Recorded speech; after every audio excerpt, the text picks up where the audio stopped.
Hi, everybody. I'm Catherine Rose, CEO and founder of WiseHer. WiseHer provides on-demand expert advice to help small businesses, professionals, and entrepreneurs accelerate their business or career growth.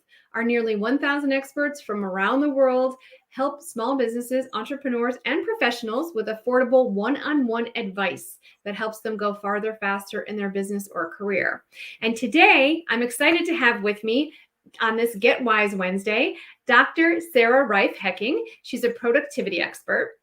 Dr. Sarah is a speaker, coach, and productivity and time matters expert with over 20 years of experience empowering entrepreneurs, small business owners, professionals, and executives get a grip on time so that they can get to the next level in their lives and their businesses.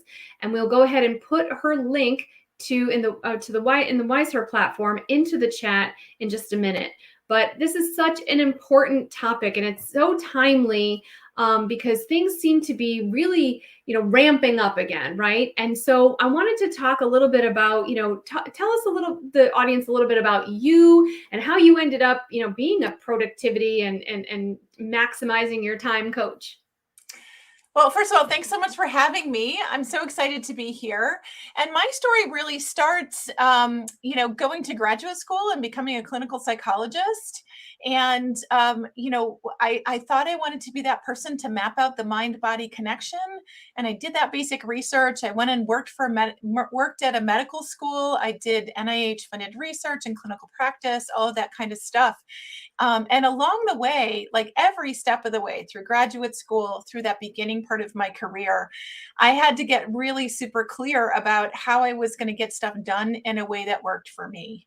And, that's one of my core principles. Anybody who's worked with me or hears me speak, I really am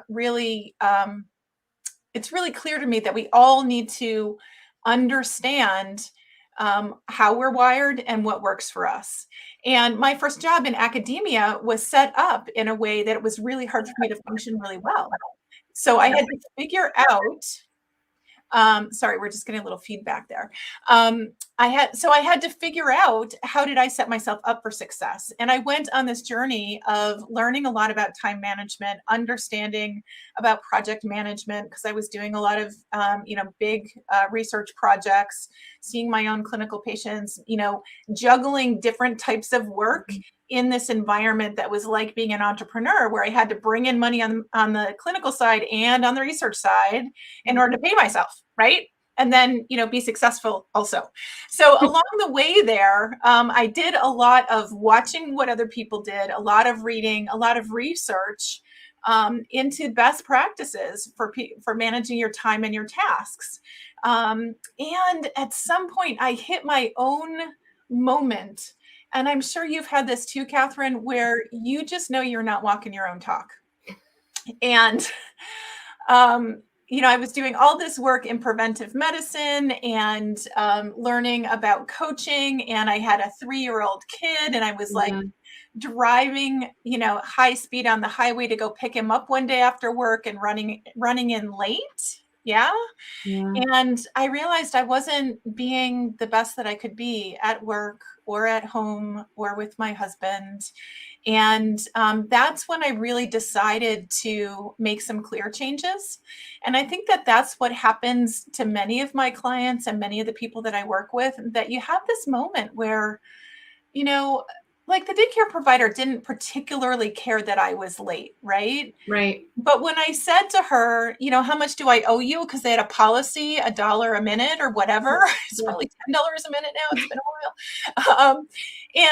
And she was like, you know what? I don't really want the money, Sarah. I would like you to be on time more regularly. And it was just that moment that I thought, I can do better and I want to be better. And so I started to think about what were my highest priorities and how was I going to set myself up for success at this new place in my life. And that's where True Focus Coaching, my business, was founded, in those moments, in the wee hours of the night, trying to figure out how to make it work in a way that I felt good about everything I was doing, not just one area of my life. And that's really what fuels what I do. I think that's just so important because, whether or not you're a mom or a parent or whatever, aging parents, fur baby, I mean, there's always something, right? There's always something that we have to do. But, if you're building your career or you're a small business owner, it's still the challenges of fitting it all in. And there always seems to be more and more and more to do and less time to do it. So, why do you think that, procrastination and overwhelm are such a big issue for so many people? Yeah, I love this question because there's so much that comes at us all the time, right? And particularly with the 24-hour news cycle that we have, the 24-hour texting cycle that we have, or social media cycle, whatever it is, we all have our 24-hour multiple cycles that are running. And what ends up happening is that we want to say yes to things. We want to be that person that participates. Or the other thing that happens is we just do have a lot of interests. We have lots of things, and it gets really, really hard to prioritize.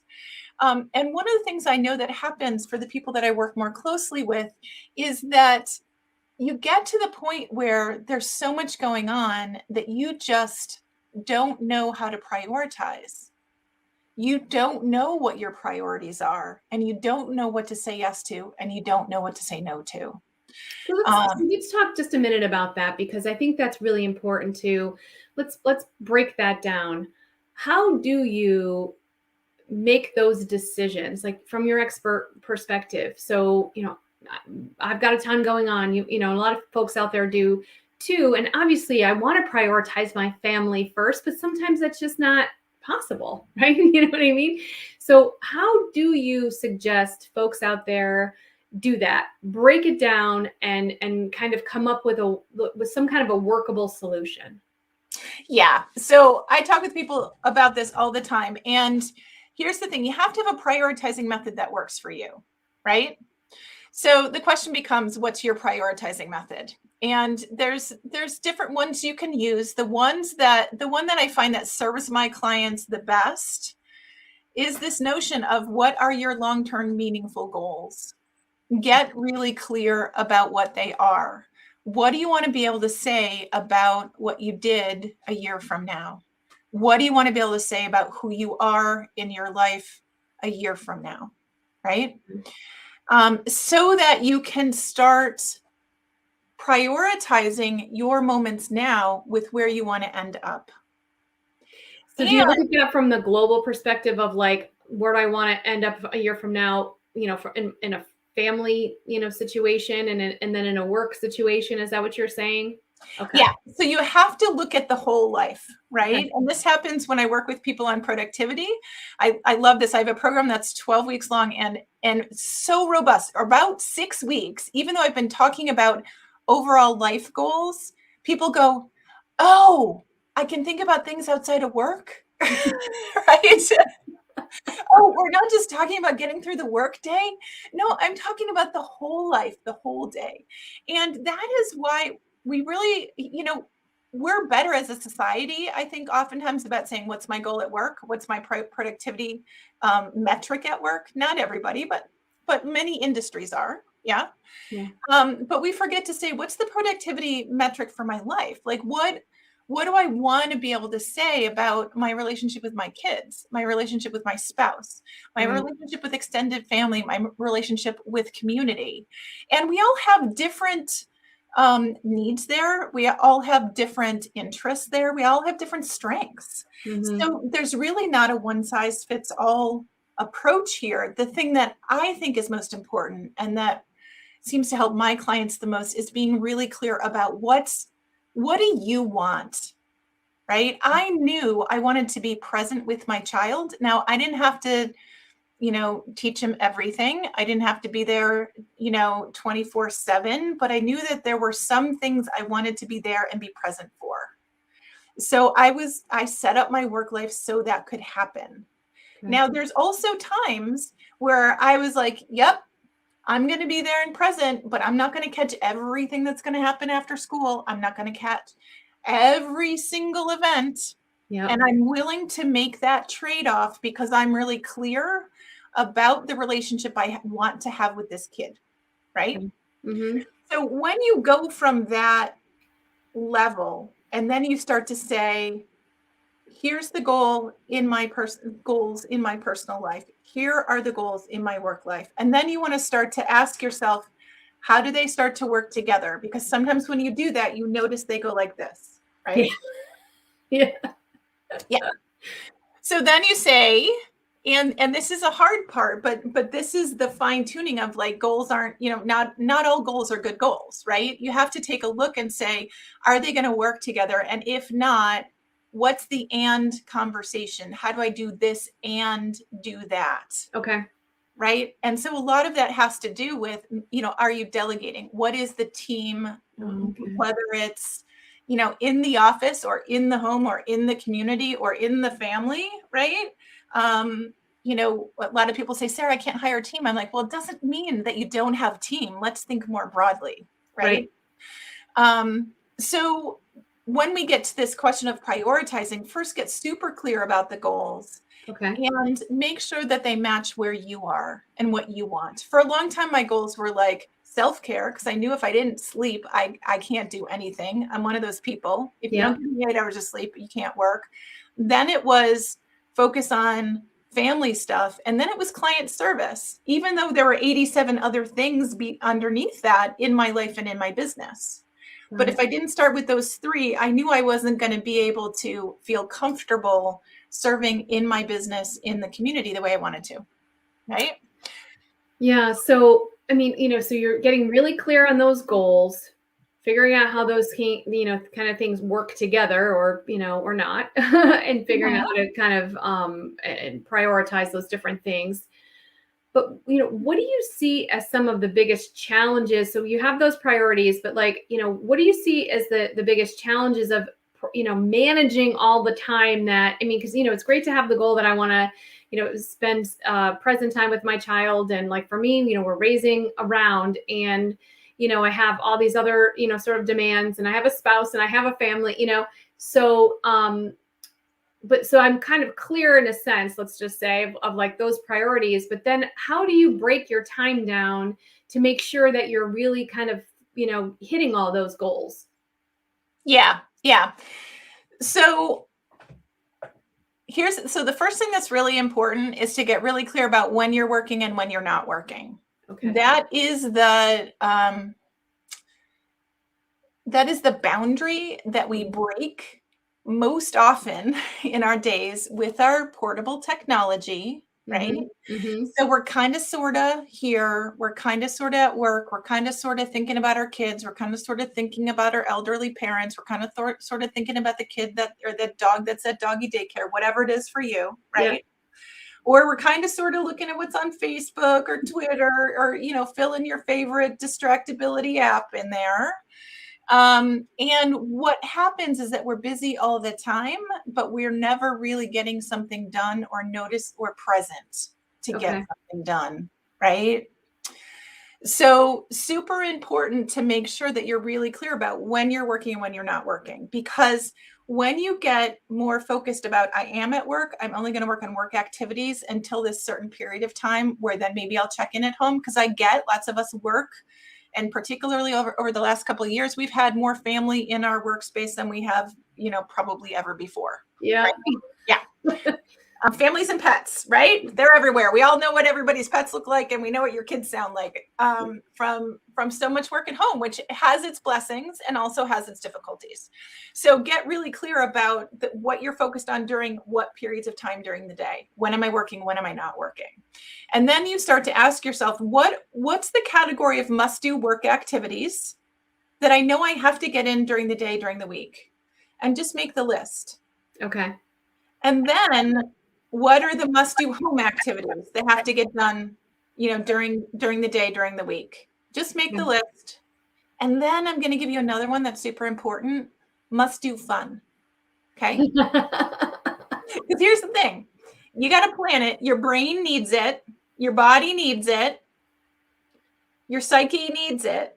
And if you don't plan for it, then you're going to sneak it in somewhere and then you're going to feel bad about it. And it's going to feel like a guilty pleasure. And you're not going to actually get the refueling benefit from that positive, fun activity. Okay. So make sure you're planning that fun and downtime in your week also. So when you're getting to that, I'm sorry to interrupt, but I'm thinking about these things. So like when you're, because it's just as important for me to hear this as it is for everybody else.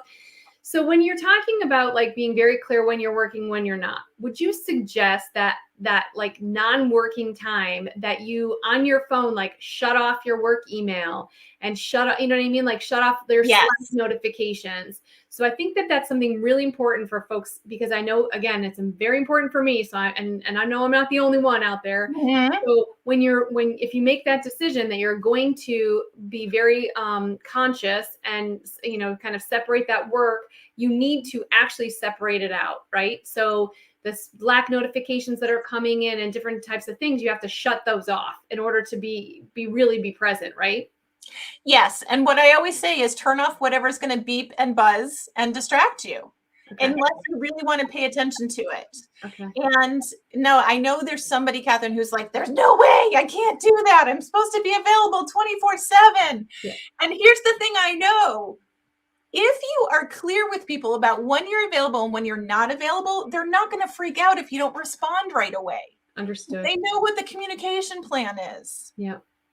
Right? Yeah. So it's up to us to set some boundaries, and then also let them know what the emergency inroad is and what an emergency is.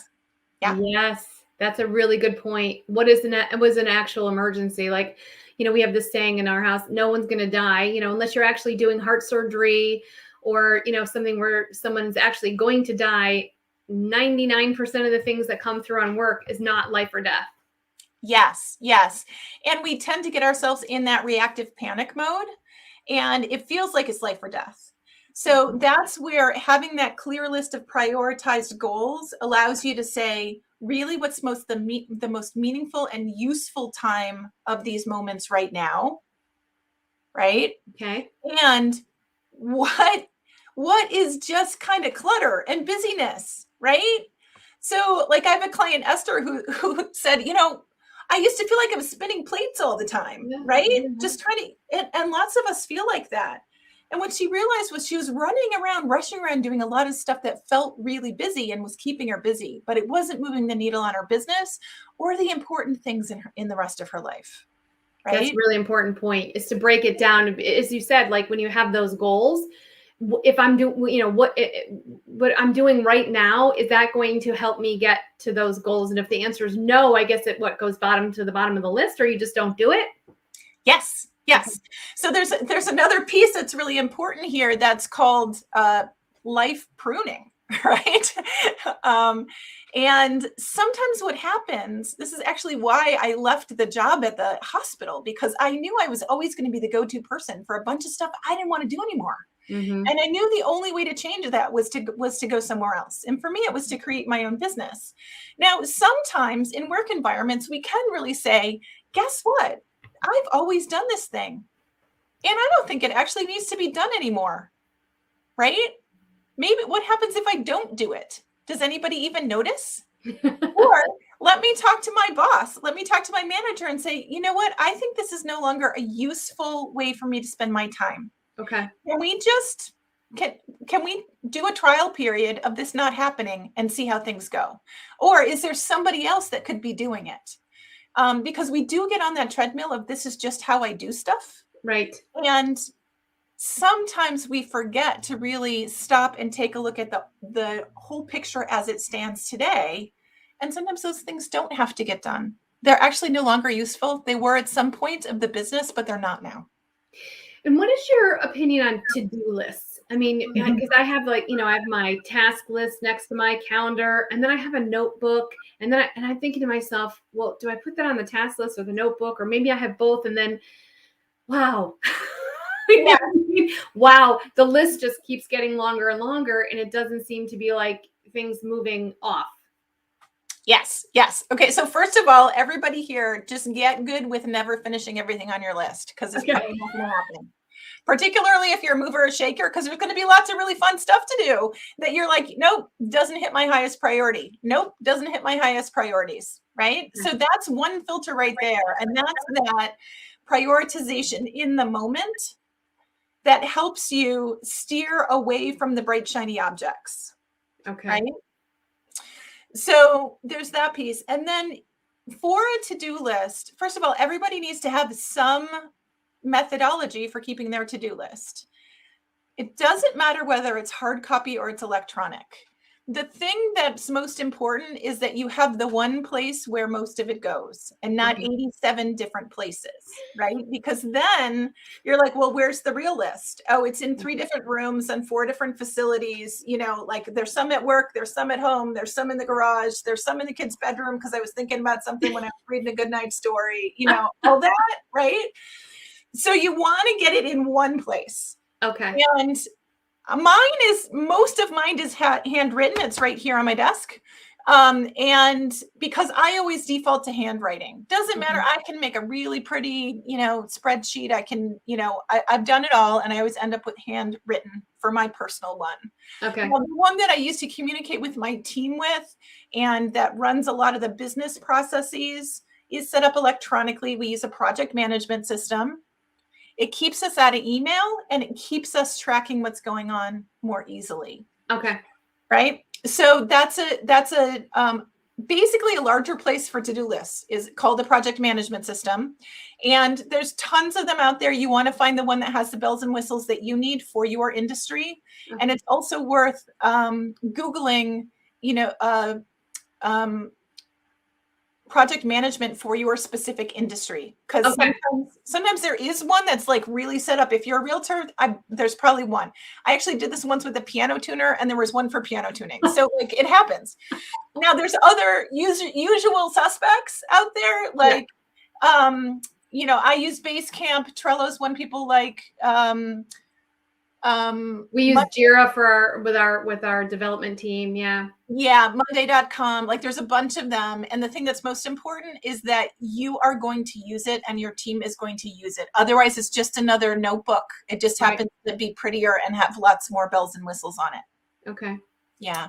So I want to shift just a little bit because this was a question that came in before we went live, and someone had asked on social that for me to ask you about this, but like, how do you work with others who are not, getting their priorities, set up, or at least in your view? So like if you have a business partner or work colleague that seems to kind of be procrastinating and, continuously get, overwhelmed, and you seem to be taking on more, how do you kind of help and maybe coach that person to, to get with it? Yeah, great question. So the first thing that I always think about is, does that person know that they're slowing you down or that their behavior is a problem? Because sometimes they really don't know, and you have just very different operating styles that seem to clash. Okay. Now, sometimes they do clash, sometimes they don't. Sometimes people are really good at meeting deadlines, but they're always going to come screeching in. They're gonna like come in. We're sliding into home. That's what I was exactly coming in hot. Yeah, I'm gonna make it, but I'm gonna come in hot. Okay. And if you're somebody who hates to come in hot and doesn't ever want to be pushing a deadline, and you're always done 2 weeks ahead, right? Then you need to have a real clear conversation about what is the real deadline and when are things really overdue. Make sense? Yes, absolutely. I think that's, because you're right. I mean, it could just be that separation in style that, you're somebody who kind of plans everything out and makes sure that, all these pieces and parts are going. And then the person that you're working with is that person who just kind of comes in at the end, and that those style clashes can sometimes be the source of angst and some, disruption, in the team.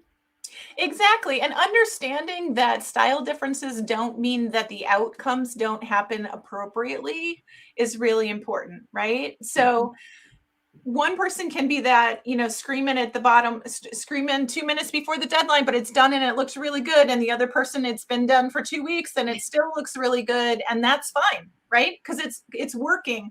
You just need to make sure that one person doesn't decide the other person is not doing it right. Right? Because Okay. that's part of the we're all wired differently. Be careful what you copy. Yeah. Okay. Right? So you want to be really clear about what the goals are, what the benchmarks are, deliverables, all of those kinds of things. Functionally, what tasks are going to be done at what time and why. Okay. And then I think the other thing that happens is lots of times we don't proactively let somebody know that we have a deadline. And I find this with leaders all the time. Executives, managers, they have a whole bunch of stuff they want to get done by Friday, but they haven't told other people on their team that the deadline's actually Friday. Okay. Right? And it might not. And maybe it's not only that, but why? Exactly. Sometimes it comes in and you're like, well, wait a second. Why is this such a fire drill? And sometimes it just looks like, hey, listen, it's not my usual style. But here's the thing. I need this by Friday because my boss's boss needs it. My investor needs it. Like, whatever it is, like at least give them a reason of why you're like, moving a deadline up or, something is due quickly. Yes. And then also sometimes what we do as managers and leaders is we forget to actually tell the team about the deadlines, period. Right. Yeah. Or that you have a personal deadline, you just want this thing off your desk and you're going to work like heck this week to get it all done. Yeah. And they don't understand why all of a sudden you're hot under the collar and you want this done this week, right? When it's been sitting around for a while. So making sure that other people are aware of your deadlines and that you're having that conversation proactively can be super, super important, because we forget as leaders and as we start to manage other people that not everybody can read our minds. Yeah. So getting really clear about that is super, super important.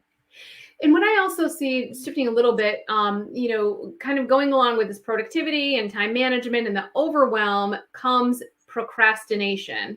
We tend to either, I'm going to speak for myself, and everyone out there who knows me knows that I'm the first one to throw myself under the bus. When I see that there's way too many things, like there's sometimes where I'm like, I can't even do one of them because I can't see my way through it. And so give us a little bit of idea of like what your best tips are to kind of get through this overwhelm and also beat the procrastination, default, I guess. Yeah. So overwhelm is this emotion where there's like, and you described it really well there, Catherine, like you can't figure out, like you're a deer caught in the headlights and you just don't know what to do next. And, sometimes you feel like you just can't think and, you just want to do anything besides approach what's right in front of you, right? That's called overwhelm. Now, some people feel it as freezing, avoidance, doing something altogether different than what you should be doing, right? Cat videos on YouTube, whatever your pick your poison. Yeah. Fill in the blank there. So you want to first notice what that emotion really feels like for you and what seems to trigger it. Okay. Right. And you just said, Catherine, when there's so many things going and I don't know where to start, that's a typical place where people get overwhelmed, right? Where do I start? There's so much. What's the priority? Where do I start? Right. My heart is starting to race just even thinking about that. 100%. Yeah. So that's a trigger for a lot of people. So what you want to do is start to recognize what's overwhelming you. Okay. So in this example, well, I have so many competing demands, I'm not sure where to start. Okay. So the problem to be solved is, where do I start? Okay. But first you want to recognize what is overwhelming you. And I like to call that find the beast, right? I like to talk about the procrastination and overwhelm, that emotion, like it's a big dragon. And if there's a dragon that lives in your neighborhood, you're going to want to figure out where he lives. Yeah. So same thing here, those emotions that get in the way of us doing what we know we can do and we're capable of doing, you want to figure out what's prompting it and then put in things in place to help keep it at bay. Okay. Right? So the first thing is recognize it. And then the next thing is to calm that inner fear discussion, right? Because we were talking about the heart rate going up when you start to think about it all. Mm-hmm. And that's a natural response. It's called fight or flight. It's called panic, right? Yeah. And sometimes panic looks like freezing or, again, avoidance, right? So whatever that emotion is for you, you want to first get clear about what you're saying to yourself, right? That's helping to drive that emotion. And there's usually something in your head that's really negative, like there's no way I'm going to be able to do this. This is impossible. I'm set up for failure. I'm not smart anyway, and all the nasty things I'm not going to say out loud Right. right? Well, it's that evil DJ that just like keeps like playing those songs over and over in your head. Yeah. Yes. I love that. Evil DJ. So you want to notice what the evil DJ is saying, right? And then create a positive conversation that's consistent with productivity that helps bring that emotion down. So in this case, it's impossible. I have so much in front of me. I don't even know where to start. I'm never going to get it finished anyway. I'm set up for failure. Okay. What's the first thing I need to do? Where's one place to start? Okay. Right? So right away, that starts to bring down the anxiety. So start with what's one clear statement that's consistent with productivity. And it could be, you know what? You've done it before. You'll figure it out, right? Which I'm willing to bet, Catherine, you have, and you will figure it out, right? And sometimes we actually need to talk to somebody outside of our own heads because we're going to be able to get to that positive conversation more easily. It's that simple. Okay. But the positive conversation is usually the thing you would also say to a friend that's in a similar situation, right? You'd say, take a deep breath. You've done this before. What's the easiest place to start? That is fantastic advice. It's like talk to yourself like you talk to your friend. Yes. Yeah. Exactly. Yeah. Super important. And it also helps shift that critical, negative DJ. So you want to calm the interfere discussion, what I like to call tame the dragon, right? The dragon lives in your village. You're going to want to be friends. Then the next thing is enable your routine and your environment to support productivity. And this is really, I like to call it your containment system, right? If there's a dragon in your village, you're going to want like a paddock or something. I don't know, a cage. Right? Like it's your area over there. So it doesn't wander into the village and eat your livestock or, burn the house down, whatever. Right. Yeah. So the containment system here is setting up routines and your environment. There's two pieces, routines and your environment to support productivity. Okay. So routines get to what we were talking about earlier. When are you working? When are you not working? What is that general plan for your work week so that you know the most meaningful and important things are going to get done and you don't have to worry about it, right? Okay. Those are routines. And then the environment is your physical environment. Is it set up to support productivity, right? Did you turn off the things that are going to beep and buzz at you so you don't have 87 more things overwhelming you while you're trying to go through the 20 on your desk? Right. Yeah. Okay. And your environment predicts 80% of what you're going to do, 80. Wow. Okay. So if you want to be focused, only have the stuff in front of you that you actually want to work on. Okay. All right. And lock the door if you need to, because your cats or your dogs or your small children are going to come wandering in. Right? Yeah. Make sure somebody else is supervising them. Yeah. Yeah. And I think that that's a really important thing. It's like, but it's like anything, in your head, as you're talking, right? I'm thinking to myself, oh my God, I couldn't do that. And then I was like, wait a second, do I want to be productive? I mean, you said 80%. This isn't just some statistic you made up. Like if it's 80%, then I need to set myself up for that 80%. So I think sometimes it's just like, just go do it. Don't make an excuse as to why you can't do it until you try it and it doesn't work, right? But the chances are, there's a 20% failure rate if I try it and it doesn't work. So 80% of the time I'm going to be on. So I think that's a really important thing for everybody out there too, is that there are a lot of distractions, way more than there were before. And, with everything, going on in the world, there's going to be even more, challenges and overwhelms and different things. But to set yourself up for success, follow, Dr. Sarah's advice, take it in those baby steps. And, you have an 80% chance of making a change that's really positive for you in your life. Right. And, since things have been so, I'm just going to say discombobulated over the last couple of years, Yeah. right? Yeah. You had something that probably worked, and then you had to figure out how to do it from a different location, probably, or you didn't have work at all, and now you've got it back, and then right now you're back and forth between different places. So Mhm. take that environmental piece really consciously and Okay. clearly and say, in this location, in this moment today, what do I need to be focused? Okay. How do I need to set this up so that I'm not being pulled by things that are not the most important things? And if part of it is, well, I'm worried about my kids, then figure out what you need to do so that your kids are taken care of for a little bit, so you can focus. Yeah. Fantastic. Well, thank you so much. We're out of time, but thank you so much for being with us today and sharing this amazing information and advice for everybody out there. I know this is a very, very important topic because the most precious commodity we have is time, right? It's the one thing you can never get back. So thank you again, Dr. Sarah, for this amazing information. And we'll have you back again for sure, because I know that there's going to be, a lot more questions out there. And there's a lot, more things that we could dive deep into just one of those things you talked about. Yes.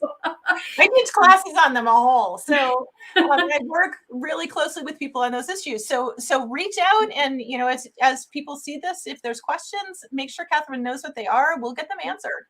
Fantastic. And of course, if you want to get a deeper dive on all things productivity and time management, you can head over to Dr. Sarah's expert profile on wiseher.com. And again, we're going to put that link into the post. But if you have any other burning questions or challenges that you have with your business or career, we have over 1,000 experts on Wiseher. We're here to support you. So go ahead and head over to wiseher.com. And we will see you next time on Ask the Expert Live. And if you want to keep up with our topics on Ask the Expert, please head over to goasktheexpert.com and get on the list. Thanks again, everyone, for taking the time. And thank you, Dr. Sarah Reiff-Hekking, for your time today. Thank you for having me.